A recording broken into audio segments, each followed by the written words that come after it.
Today, I'll be building another raised planter as part of an ongoing project to improve the aesthetics of the growing areas closest to the house.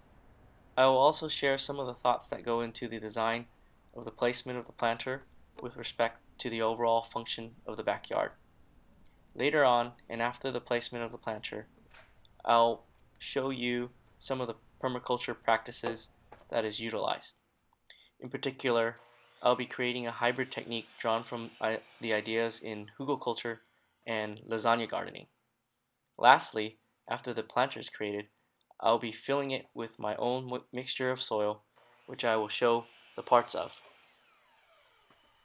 Previously and currently, the plants that have been growing in this area grew in containers of various sizes, heights, and widths, and volumes, and the clustering creates somewhat of an irregular look and feel and can kind of look like clutter. So planters with their long, straight, and symmetric lines help to take away some of the space consuming look that is currently here. The pots that you see in the background will be replaced by a planter comprised of boards that run 6 feet long and 2 feet wide. One of the reasons why this area has a lot of pots and planters is because it gets all day sun. And believe you me, I would love to make this growing area as big as possible, but I'm always conflicted about having growing areas and also having open space. And having an open space feel is one of the concerns when putting this planter in its place. One of the first things was to set the planter together quickly so that I can get a better feel of how it'll look and how it'll affect the functionality of the space. There were two things to decide on. One, where the planter will be placed, and two, how high it will go, 2 boards high or 3 boards high. Then there was this thought to move the planter a little bit, but it turns out this will cut into the grass a little bit too much. With the placement decided, it's time to break into the dirt. And one of the things that seem to happen whenever I'm out in my yard is that the hamster wheel is always spinning. And one of the things that I thought of was that I would replace the sprinkler head and make it into a drip irrigation system. And with the drought, I haven't been running the sprinklers for over half a year now. The lawn has been kept green from gray water, and the sprinklers haven't been run and probably will not be running for a while. So today, with the sprinkler in the way, it was a perfect time to at least lay the groundwork for converting it into a drip irrigation system. With concrete posts, now comes the most tedious and time-consuming part, laying out where the posts go and making sure they're level. But once all the placements have been figured out and all the blocks and posts are level, it goes pretty quickly from there.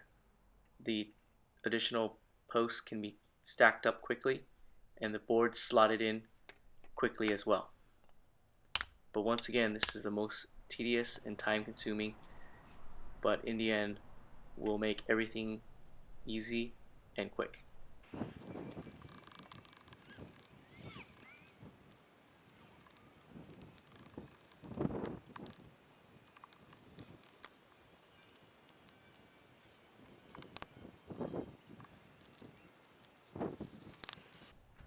With the concrete posts figured out, it's now time to dig.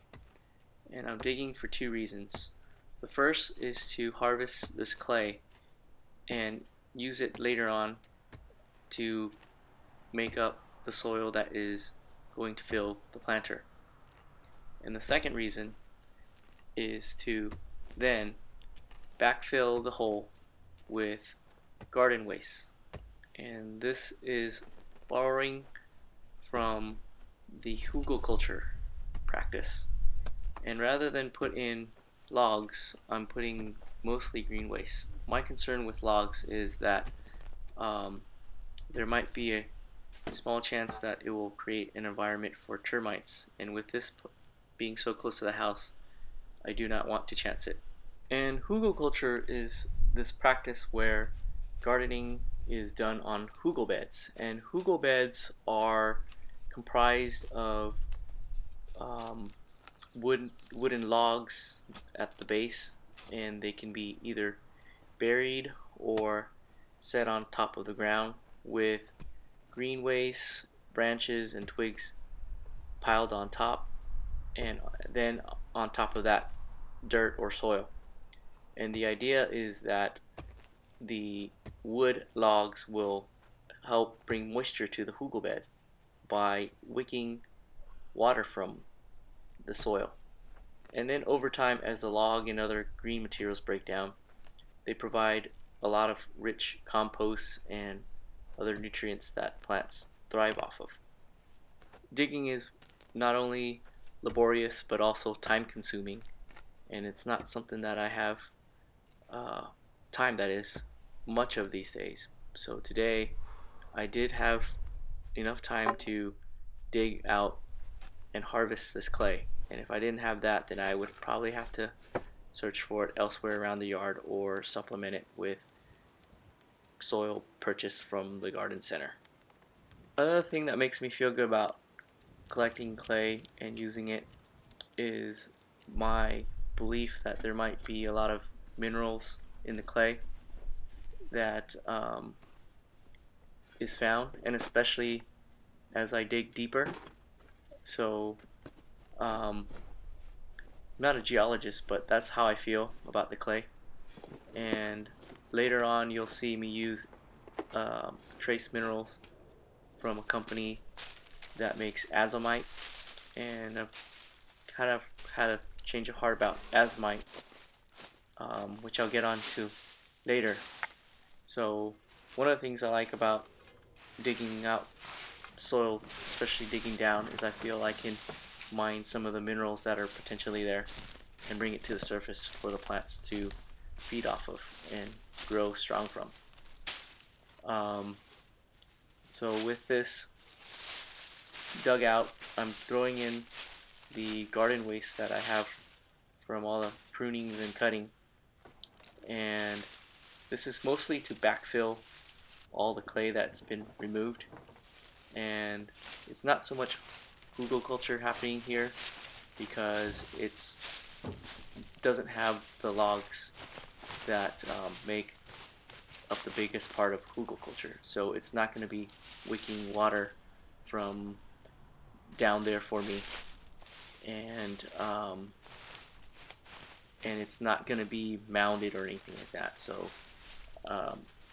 so down here it's mostly again to backfill, and I don't expect the plants to reach all the way down here in terms of drawing nutrients or anything like that. With the hole filled level to the ground of yard waste and other small branches, I began filling it with clay, and the clay will get into the crevices and fill all the air pockets, and also it will weigh down all the green waste. After that, I will be using a sheet of cardboard and borrowing the idea behind lasagna gardening. And lasagna gardening is a no-dig method of building a garden bed, and usually a heavy layer of cardboard is the first layer, and that basically is to block out weeds from growing. But in here, I'm actually using it to help me separate the bottom of the planter, quote unquote, the bottom of the planter from the yard waste. So when I dig, I don't want to dig too deep and then end up having to dig up the green waste or pulling at it. So that idea I'm borrowing from lasagna gardening, and I'm filling it with the clay, and once it's filled, I'll then mix my other soil amendments and whatnot into it. It was originally planned for the planter to go 3 boards high, but after setting everything in place, it looked kind of off. So with a lot of debate and hesitation, I decided to take off one of the tiers and make it a 2-board tall planter. Now comes the final part, which is to mix the clay with soil amendment and other amendments to turn it into soil. The first thing is bone meal that I'm adding, and I've had this bag for the longest time now. I thought I'd just use it all up, but I originally got it for tulips. Next up is a product called azomite. It's supposed to contain trace minerals from arsenic to zinc. I've been using azomite for a few years now, and I haven't seen, at least visually, some of the impacts that people have reported. The leaves that are on my plants haven't been any greener or any bigger than I normally get. Maybe it's working, but without the visual impact. Maybe it's in the food. All the minerals are in the food that I've been eating. And this is probably going to be my last bag of azomite for a while. And I'm moving towards using plants to mine the minerals from the earth that's around the property using plants called dynamic accumulators. And that's a search term if you'd like to learn more about how those plants work. But essentially, the idea is that plants draw different types of nutrients and minerals into their leaves. And with plants that have tap roots or trees that have roots that run deep into the ground, they're able to draw the different types of minerals that most plants don't get to. And when their leaves are composted, we're essentially bringing up the minerals from the ground and into the soil layer. And with that, I've been composting all the different types of leaves and from the trees that are around the property. Next, I'll be adding steer manure. Steer manure is a really economic way to amend poor soil, or in this case, clay. And when I'm planting from seed, I like to use a sparing amount because too much of it will burn the young plants. So a little bit will get them going, and also manure will help prevent the clay from binding together and becoming hard. And finally, about 3 cubic feet of garden soil amendment, and it includes about maybe 2 centimeter long wood chips and mulch. And the other thing it contains are all the goodies like bat guano, chicken manure, kelp meal, alfalfa meal, bone meal, probably a couple other things that I can't think of right now. And it is going to get mixed into the clay here. And what's nice about that is it also helps to keep the clay from binding together. On its own, the garden soil amendment does not make a good growing medium. The mulch will not retain water and it will dry out. And like everything else in this planter, on their own, they don't make a good growing medium. With the steer manure, there's also the concern of it drying out, but mostly it will burn all the plants with all the nitrogen that it has. With the clay, it will hold too much water or not hold any water at all, and it will be too hard for most plants to grow in. So that's why these things need to be mixed together. The soil is comprised of mostly clay, which is the foundation here, and the clay will hold the water for the plants, while the other things like the steer manure and the mulch will keep the clay from binding together and also hold the nutrients for the plants. So that's the idea between the soil and the clay and everything else working in this planter. And the last thing is to water it with some rainwater, and afterwards it's ready to plant. And once again, thanks for watching the video. Be sure to check out the video where I'm planting the seeds in this bed and follow along to see how that's going. Thanks again, and I'll catch you in the next video.